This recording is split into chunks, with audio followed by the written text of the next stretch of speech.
Dios las ha puesto para que nosotros las entendamos como nuestras experiencias. O sea que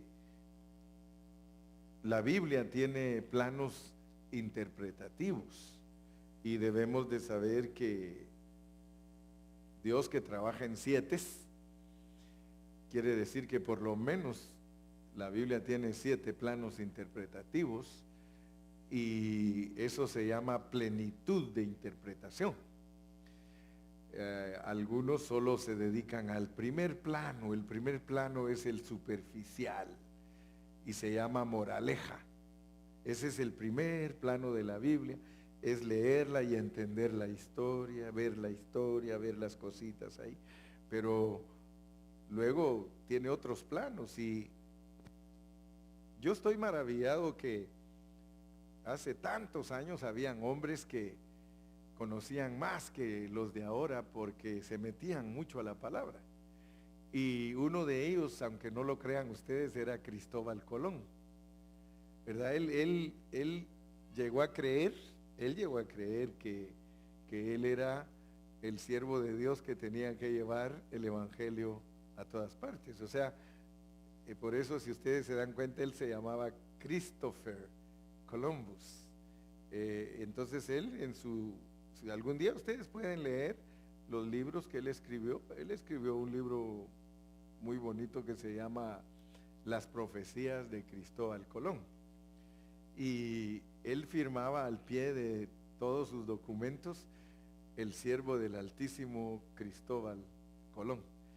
Y con él yo aprendí cosas, porque como he leído libros de muchos escritores, y con él aprendí que la parte más importante de la Biblia es la alegoría. O sea que así como hay moraleja, hay anagogía, hay analogía, hay también la alegoría. Ahora, ¿qué es alegoría? Alegoría es una historia natural que sirve para entender una verdad espiritual. Una verdad espiritual, ¿verdad? Entonces, ustedes van a, si logran agarrar ese librito, Las profecías de Cristóbal Colón, se van a dar cuenta que él,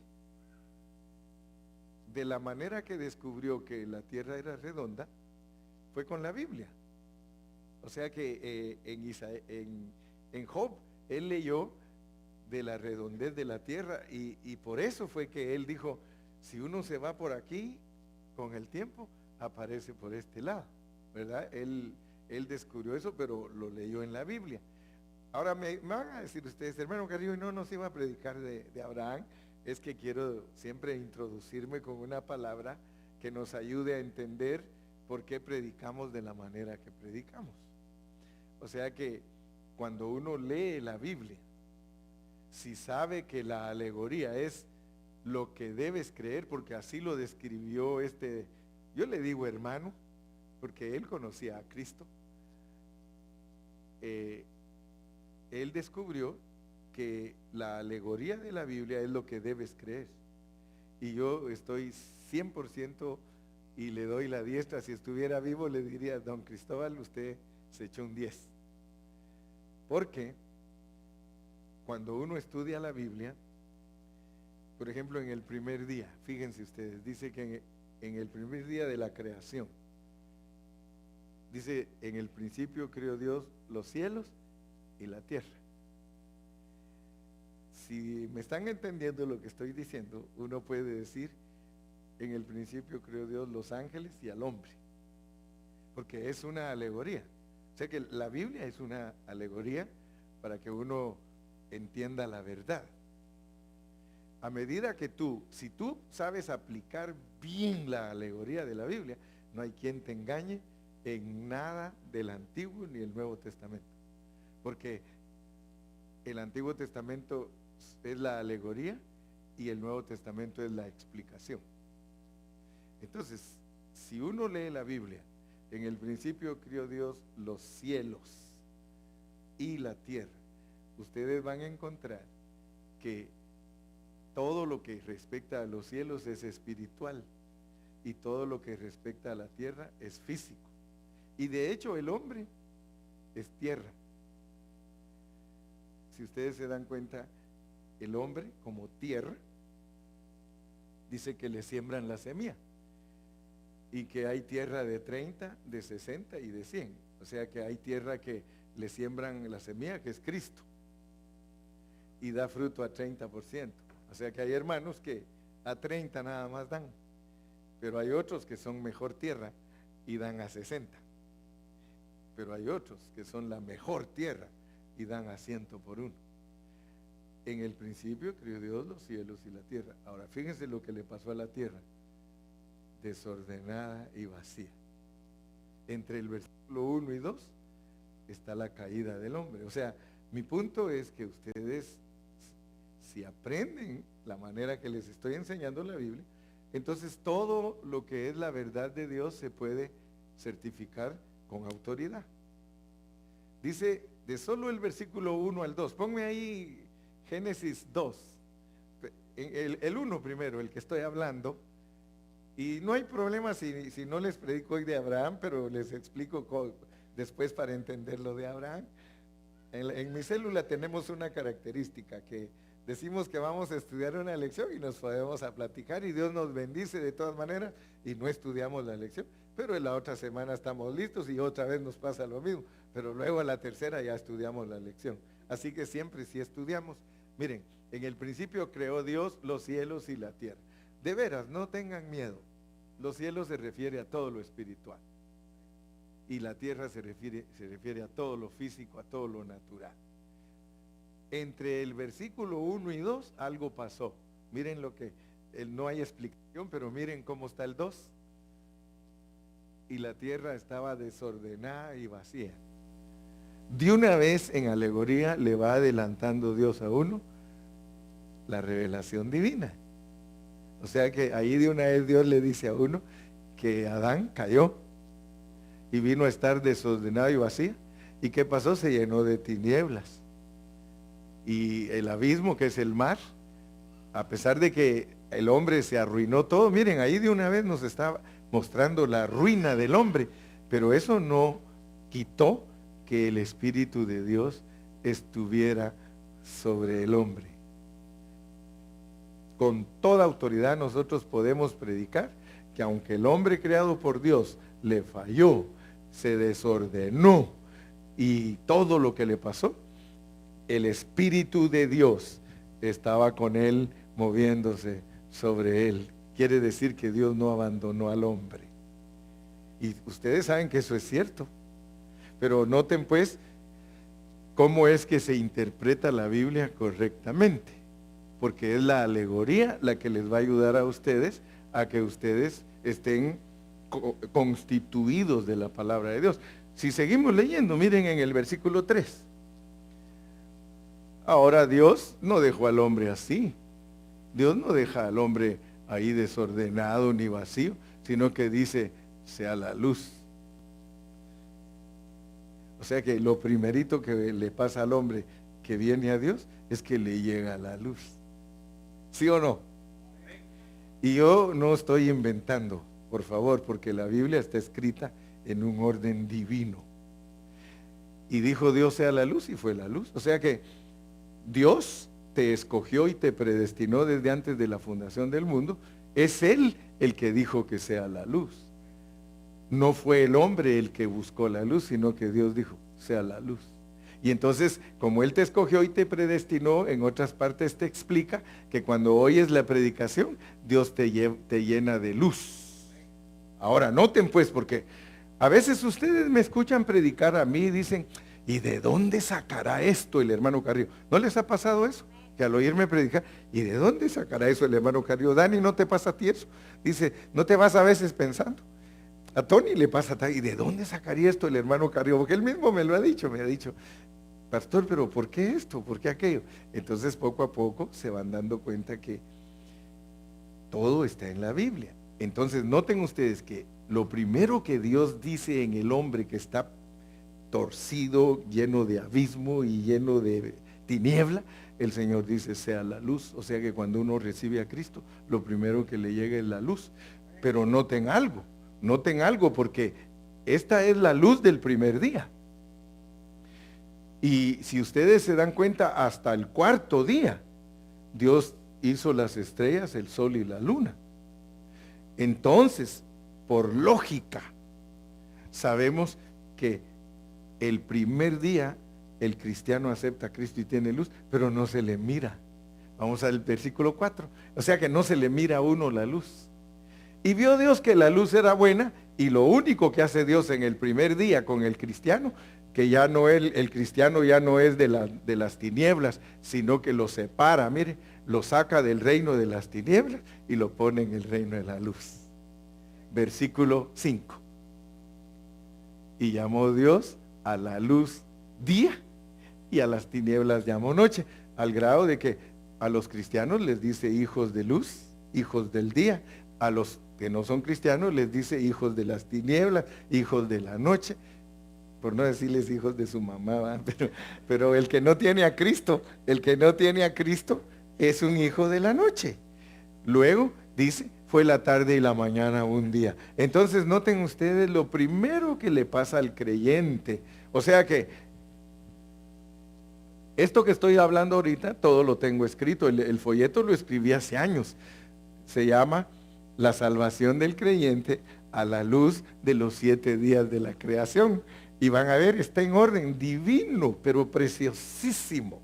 Cuando Dios me permitió escribir ese libro, muchos hermanos en Sudamérica lo empezaron a disfrutar y dijeron, hermano, qué lindo, porque ahora entendemos mucho de la Biblia. Y de verdad, si ustedes llegan al final de la Biblia, ustedes ahora se dan cuenta, ¿qué es que alguien tenga luz? Que tiene a Dios. Si nosotros decimos que tenemos luz, nosotros tenemos a Dios. Y la Biblia, miren, está escrita de esa manera. Solo voy a hablar hoy del primer día y después vamos a hablar de Abraham. Pero mi punto es que ustedes, al abrir su Biblia, se den cuenta que no es un libro cualquiera. Es un libro que está arreglado divinamente. O sea que ahí está el primer día. Vamos a Juan 1:4. Uniendo para que vean que la Biblia toda tiene el mismo mensaje. En él estaba la vida y la vida era la luz de los hombres. Ok. Quiere decir que si tú recibes la vida de Dios, ¿qué estás recibiendo? La luz. La luz es la vida y la vida es la luz. Y Jesús en otro pasaje te dice, yo soy la vida. Y en otro te dice, yo soy la luz. Entonces Jesús es la vida y Jesús es la luz. Y si el primer día el cristiano, Dios lo separa de las tinieblas y la luz, quiere decir que desde el primer día y desde que él recibe a Cristo como su Salvador personal, es una persona que tiene luz y que tiene vida. Porque si la vida es la luz y la luz es la vida, el que tiene la vida tiene la luz, el que tiene la luz tiene la vida. Ahora vean pues, porque como a veces yo los meto bien profundo a la palabra y dice, pero entonces ¿por qué esto? Entonces ¿por qué aquello? Vamos a Apocalipsis 12:5. Apocalipsis 12:1. Entendiendo lo que les estoy mostrando del capítulo 1 de Génesis, yo sé que ustedes podrían interpretar Apocalipsis, miren, y lo están interpretando a la luz de la Biblia. Apareció en el cielo una gran señal. Ustedes ya saben que la Biblia es alegoría. Hay una gran señal que es una mujer. Ustedes ya saben que en la Biblia la iglesia es una mujer. Pero ahora nos dicen que está vestida de sol, con la luna debajo de sus pies y sobre su cabeza una corona de 12 estrellas. Esa mujer está llena de luz. Porque Dios nos muestra que el primer día Él hizo la luz, pero en el cuarto día Él hizo los astros para que alumbren, lo que significa que también es luz. Entonces esta mujer que aparece como señal en el cielo, está vestida del sol. ¿Quién es el sol? Cristo. Ustedes pueden leer Malaquías y Malaquías dice que Cristo es el sol. Entonces esta mujer está vestida de sol, o sea que está bronceada. O sea que Cristo, ¿verdad? Tienen que agarrar Cantar de los Cantares, dice, no reparéis que soy morena, el sol me miró. Aleluya. Entonces la iglesia es morenita, por eso la comparan con la esposa de Moisés, que era negrita. Para presentar a la iglesia, Dios usa una negrita de raza. Y así nos ve Dios, y por eso dice, no reparéis que soy morena porque el sol me miró. Pero quiero que noten pues que el orden en que está escrito la Biblia, todo es para revelarnos cosas espirituales. La luna debajo de sus pies, esa mujer, primero esa mujer tiene a todos los que tienen a Cristo, porque Cristo es el sol en la Biblia. Esa mujer tiene a todos los que son de Israel, que son de fe, porque la luna es Israel. Ahorita ya solo les puedo ir diciendo, otro día buscamos los versículos y van a ver que el sol es Cristo, y van a ver que la luna es Israel, y van a ver que las estrellas son los patriarcas. Entonces esa señal la usa Dios como alegoría y nos la pone enfrente y dice, miren, esta es toda la gente de todo el tiempo, desde Génesis hasta Apocalipsis, gente del Nuevo Testamento, el sol, gente de la luna, del Antiguo Testamento, y gente de las estrellas, gente de los patriarcas, o sea, antes de la ley. Entonces, esta alegoría la usa Dios para presentarnos a toda la gente desde Génesis hasta Apocalipsis, que fueron de fe, que tuvieron luz. A todos esos los alumbraron. Bueno, entonces, ¿podemos alcanzar a ver lo que es alegoría? Amén. Lo que es alegoría. Solo como para inquietarlos un poquito. Vamos a empezar a ver el día 2. Regresemos a Génesis 1:6. Porque así miran que no estoy inventando nada, sino que lo primero que le pasa a un creyente cuando acepta a Cristo es que le llega luz. Miren el siguiente paso. Luego dijo Dios, haya expansión en medio de las aguas y separe las aguas de las aguas. Lo segundo, después de que uno acepta a Cristo, tiene que estudiar el segundo día y miren lo que tiene que pasar en nosotros. Porque si nosotros somos a los que Dios nos sacó de las tinieblas a la luz, si somos la tierra, ¿ya entendimos? Entonces, dijo Dios, haya expansión. La expansión es la que está en medio de agua y agua. O sea que Dios tiene agua arriba, en el cielo. Hay expansión y hay agua abajo. Mares, ríos, lagos. Ya sabían ustedes, ¿verdad? Que hay más agua arriba que abajo. Muchos no saben eso. Si a ustedes se les hace inmenso el mar, hay agua más que el mar arriba. O sea que si Dios quiere, desaparece la tierra. Porque científicamente está comprobado que hay más agua arriba que abajo, al grado que el Señor puede hacer llover. Dice que tiene fábrica de nieve. Si quiere Él, solo pone a uno de sus 2 angelitos a hacer nieve, y del tamaño que Él le diga que la haga. Si quiere la hace así suavecita como hojuelita, si quiere lo hace como cubitos de 1 pulgada, si quiere ¿de cuánto quieres, Señor?, le preguntan los ángeles. Y de repente en ciertos lugares hace llover unas bolas de hielo. O sea que lo que hay aquí en la tierra uno cree que allá arriba no hay. Porque aquí hay refrigeradores y nosotros podemos hacer hielo con refrigeradores. Imagínate los refrigeradores que tiene Dios, que son invisibles, pues, porque nosotros como todo visible, ¿verdad? Pero los refrigeradores de Él son invisibles, ¿verdad?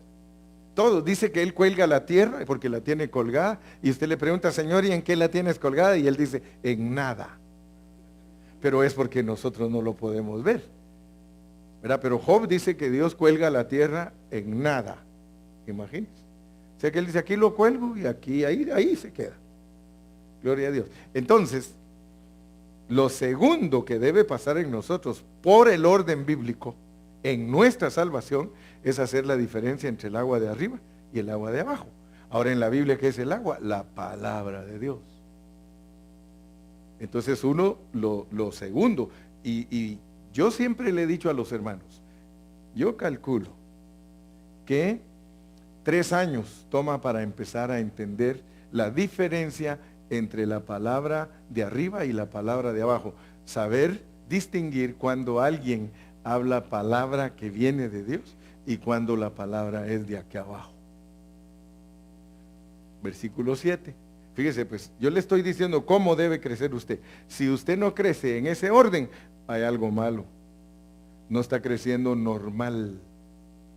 Pero tristemente la tradición tiene extraviados a los hermanos, norteados, al grado que tienen a veces 20 años y no conocen ni el orden de su salvación. Pero ahí está escrito. Tercera cosa que usted tiene que ver es que Dios separa las aguas que están abajo de las de arriba.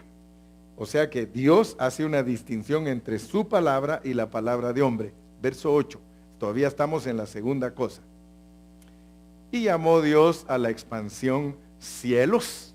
Y esa parte de expansión cielos, cuando usted lee la Biblia, está llena de ángeles caídos y de demonios. Así que por eso es importante entender el agua de arriba y la de abajo, porque estos que están aquí, cuando la palabra quiere pasar, no la quieren dejar pasar. Y dicen, no, agarren de allá abajo. Ahí está todo, agárrenlo allí. Es lo mismo, es agua, aquí es agua y ahí es agua. Pero que Dios nos ayude. Y llamó Dios a la expansión cielos y fue la tarde y la mañana el segundo día. O sea que, hablando estrictamente, cuando ya tenemos 3 años de ser cristianos, tenemos que saber quién nos está chanfleando y quién no. Si usted no sabe distinguir cuando alguien le está hablando la palabra en pureza y cuando alguien le está hablando palabra de hombre, si usted no sabe la diferencia, su crecimiento no es normal. Todo creyente, y yo le calculo 3 años a cada día. Este es el día segundo, antes aquí ya sería 6 años, le voy a dar un poquito más de chance. 3 años sin que se ve la luz, ahí tranquilo, anda contento porque aceptó a Cristo y no se le ve la luz y no hay problema, porque la luz del primer día no se ve. O sea que solo fue una luz que llegó allá adentro y lo alumbró allá adentro y gloria a Dios. 6 años, entremos al 7º año, ya cuando tengamos 7 años de ser cristianos, aquí empieza, verso 9. Dijo también Dios, júntense las aguas que están debajo de los cielos en un lugar y descúbrase lo seco. Fíjese pues, qué casualidad que el tercer día tiene que descubrirse lo seco. O sea que Dios no tiene problemas contigo en los 2 primeros días, solo quiere que sepas que aceptaste a Él y que te vino la luz y que estás aprendiendo la diferencia entre palabra de Dios y palabra de hombre, pero ya en el tercer día, Él va a sacar la tierra. Dice, descúbrase lo seco, o sea que está todo tapado de agua, todo está cubierto de agua. Y en el tercer día Él dice, salga la tierra, ya está hablando de la resurrección. Y qué casualidad, ¿verdad? Que el tercer día el agua, la tierra tiene que salir de las aguas de muerte. Ustedes ya saben que no es que el agua se fue para abajo que hizo que la tierra saliera. No, la tierra sale. La tierra sale.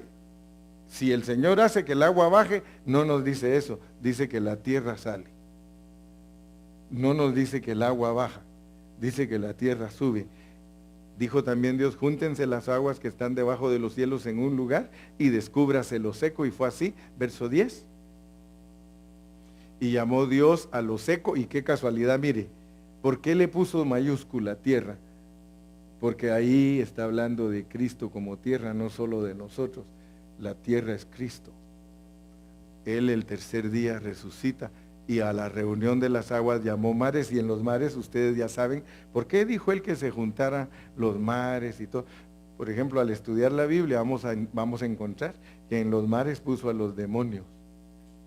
En el mar están los demonios, después lo vamos a estudiar y vamos a saber también quiénes son los demonios, porque muchos ni siquiera saben quiénes son los demonios. Tenemos que saber quiénes son los demonios, quiénes son los ángeles caídos, quiénes son los otros, quiénes son todos, quién es el diablo. Todos nosotros tenemos que saber a la luz de la Biblia, pero gracias a Dios que Dios nos lo enseña en alegoría para que nadie nos engañe. Y vio Dios que era bueno, verso 11. Después dijo Dios, produzca la tierra hierba verde, vida. ¿Se dan cuenta que es el tercer día? Vida, hierba que dé semilla, árbol que dé fruto. O sea que está hablando de vida, que su semilla esté en él sobre la tierra, y fue así, verso 12.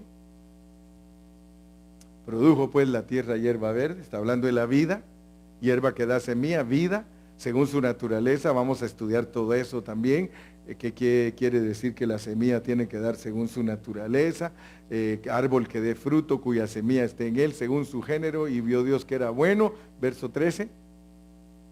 Y fue la tarde y la mañana el día tercero. ¿Ok?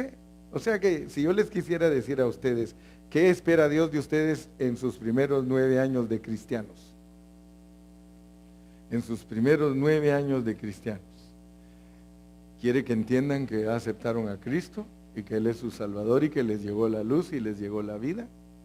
Quiere que entiendan que hay diferencia entre palabra de Dios y palabra de hombre. Y quiere que vivamos en resurrección. Pero no en nuestro cuerpo, porque eso es hasta después que Él regrese, que vivamos en resurrección en nuestra mente. Con Cristo estoy juntamente resucitado, porque en el cuerpo todavía no estoy. Amén, hermano Dani. Porque hoy te miro muy serio.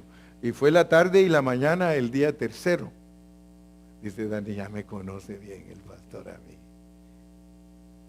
Gloria a Dios. Y fue la mañana, tarde y la mañana, el día tercero. Exhibir la vida.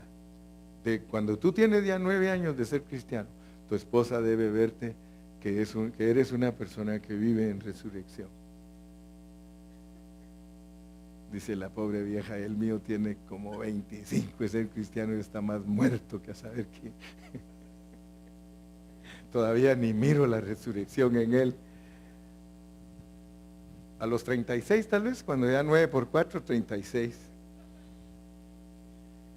Yo oro siempre y le pido a mi Señor que me ayude para que mi esposa pueda ver a Cristo en mí.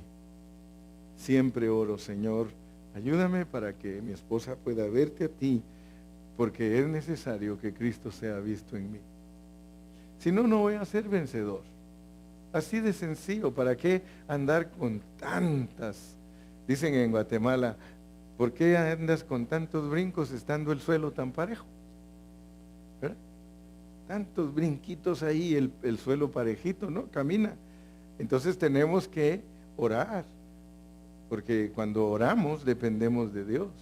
Una de las cosas importantes es saber pues qué pasa cuando uno ora. Cuando uno ora, uno está expuesto por Dios, porque cuando tú oras no estás viniendo a cualquier persona, estás viniendo a los rayos X. ¿Sabías eso? ¿Sabías que cada vez que oras estás presente en los rayos X? Muchos hermanos oran y no están conscientes. Y por eso es que tienen problemas en sus oraciones, porque dice Dios que no se las contesta y que tienen estorbo. ¿Por qué?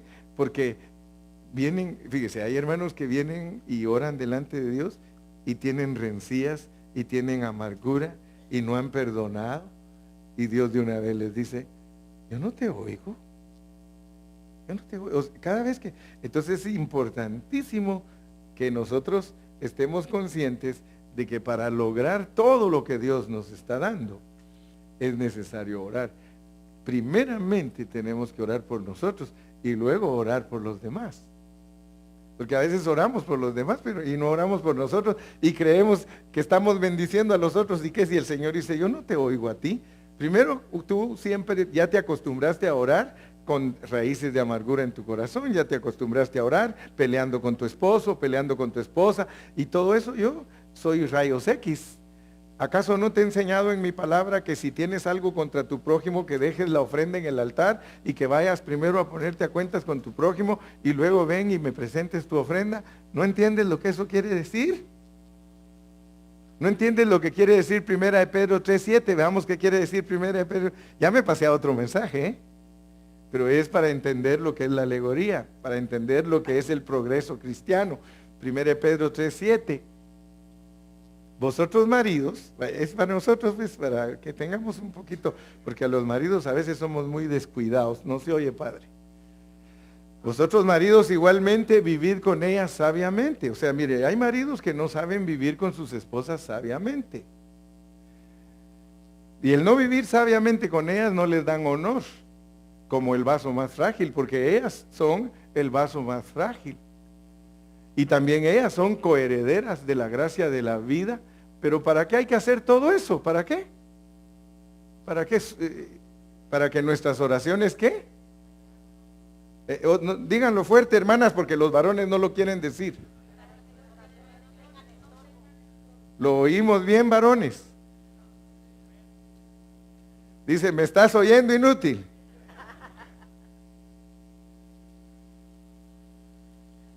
Muchos hermanos no saben que desde el mismo momento que no le dan honor a su mujer y no viven con ella sabiamente, Dios no los escucha. Dios no te escucha, hermano. Dios no te escucha. ¿Para qué te vas a engañar? Por eso es importante conocer la palabra. Hay muchos maridos que tienen años, dizque orando. Y ahí la Biblia dice, tengo 10 años de no oírte, le podría decir Dios. Tus oraciones tienen una de estorbos, porque tú no le das honor a tu mujer. Tú no la tratas como el vaso más frágil. Tú no la tratas como coheredera. Coheredera. Ella es heredera juntamente contigo. ¿Saben qué, hermanos? Vamos a parar ahí hoy por una razón, que tenemos que mover todo para que los pintores tengan listo este edificio. Solo quería inquietarlos. Quería inquietarlos. Ya prediqué el tiempo que me dieron hoy. Hasta me pasé del tiempo que me dieron hoy, pero quería inquietarlos. ¿Cuántos fueron bendecidos en esta noche?